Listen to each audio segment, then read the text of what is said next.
Assalamualaikum warahmatullahi wabarakatuh. Selamat sore pemirsa Lantas TV dimanapun Anda berada. Jumpa lagi bersama saya Agus Prianto. Kali ini saya akan bincang-bincang dengan seorang tokoh dalam ini adalah Kepala Dinas, yaitu Kepala Dinas PUPR, Kepala Dinas Pekerjaan Umum dan Penataan Ruang Provinsi Banten, yaitu Bapak Arlan Marjan. Assalamualaikum Pak Arlan. Waalaikumsalam. Terima kasih Pak Arlan, selamat sore. Sehat Pak Arlan? Alhamdulillah sehat. Alhamdulillah baik. Ya, ini Pak Arlan Marjan adalah Kepala Dinas PUPR Provinsi Banten.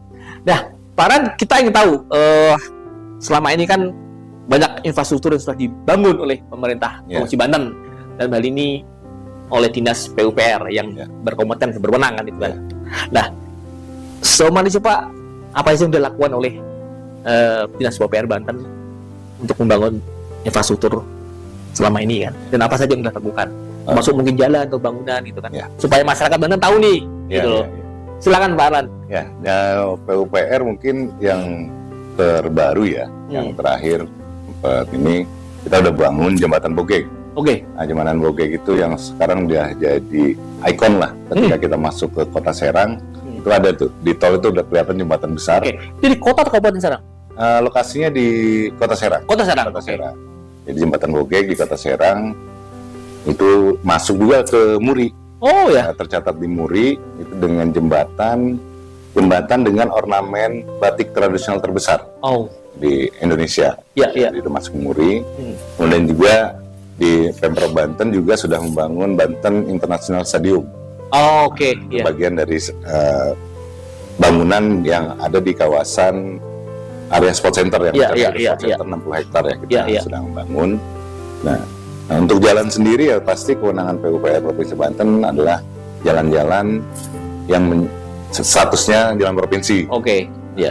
Itu yang menjadi prioritas utama yang kita bangun. Nah, kemudian memang Pak Gubernur, Pak PJ Gubernur, Pak Al-Mukhtabar ini sekarang concern ketika jalan provinsi dengan status provinsi Banten ya, jalan provinsi ya, yang jadi kewenangan PU ini kondisinya sudah 92% kita mantap. Sebenarnya 98 tahun lalu.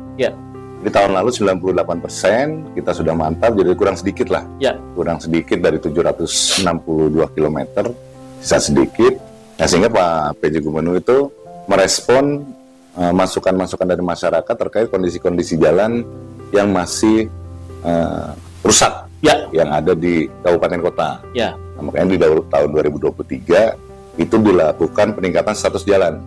Jadi jalan-jalan yang kewenangan kabupaten itu ditingkatkan jalannya menjadi jalan provinsi. Itu kurang lebih sekitar 95 km. Itu ada di kabupaten kota, dan tahun ini dikejar untuk ditangani semua.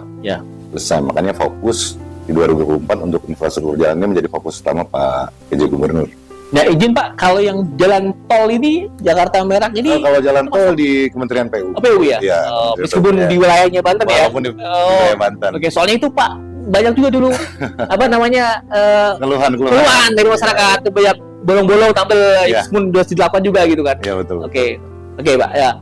Kemudian apa lagi Pak selain itu Pak yang sudah dilakukan oleh PUPR selama ini PUPR sekarang selain tadi intervensi arahan Pak Gubernur itu jangan cuma jalan provinsi kita, karena masyarakat Banten melihat jalan rusak bukan cuma tidak mau tahu itu jalan provinsi, itu jalan kabupaten, pasti ke Pak Gubernur. Nah, sehingga mulai 2024 ini juga ini Pak Gubernur sudah mencanangkan program, dan ini sudah teranggarkan juga untuk melakukan intervensi ke jalan-jalan kabupaten sampai ke jalan desa.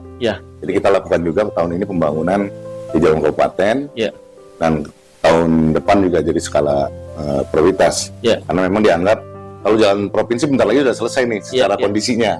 Tinggal mungkin PR kita nanti pelebaran. Ada beberapa ruas jalan utama udah mulai kita pengadaan lahan untuk pelebarannya.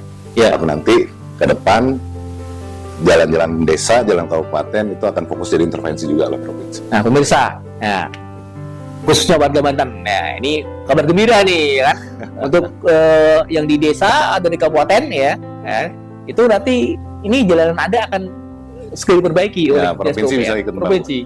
Gitu kan.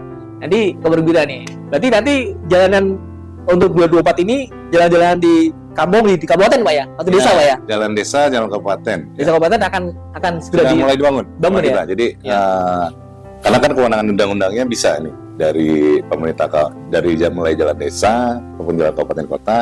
Kalau pemerintahan daerahnya tidak mampu melaksanakan kewenangan pembangunan, itu bisa ditarik oleh provinsi. Oke. Nah, tinggal sekarang bagaimana kami koordinasi dengan kabupaten kota. Dan masyarakat terpenting bisa mengadukan Pak, kalau misalnya ada jalan yang rusak itu bisa ya Pak ya? Mengadukan ini kan pola pengaduan sekarang kan nggak mesti resmi ya. Ya. Kita lihat sekarang dengan era digitalisasi, sosial, era digitalisasi. Iya.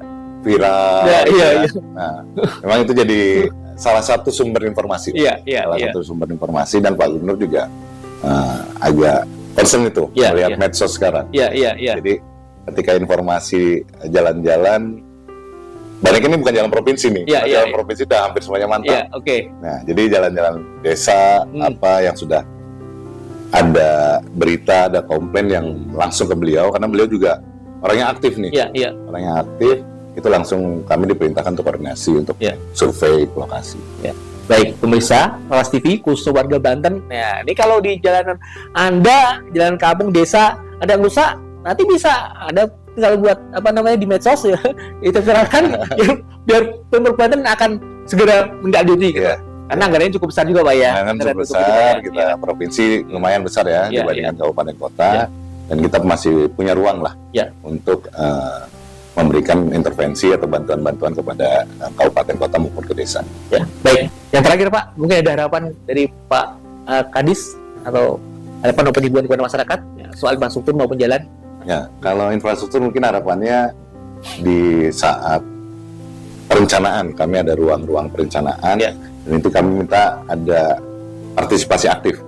Kami mengundang juga masyarakat, dan bahkan kalau dalam proses perencanaan kan kami juga mengundang kabupaten kota. Jadi dari tahapan perencanaan kabupaten kota itu juga kami minta masyarakat juga jangan ketika sudah rusak, ketika tidak dianggarkan baru komplain. Musurnya mekanisme berapa?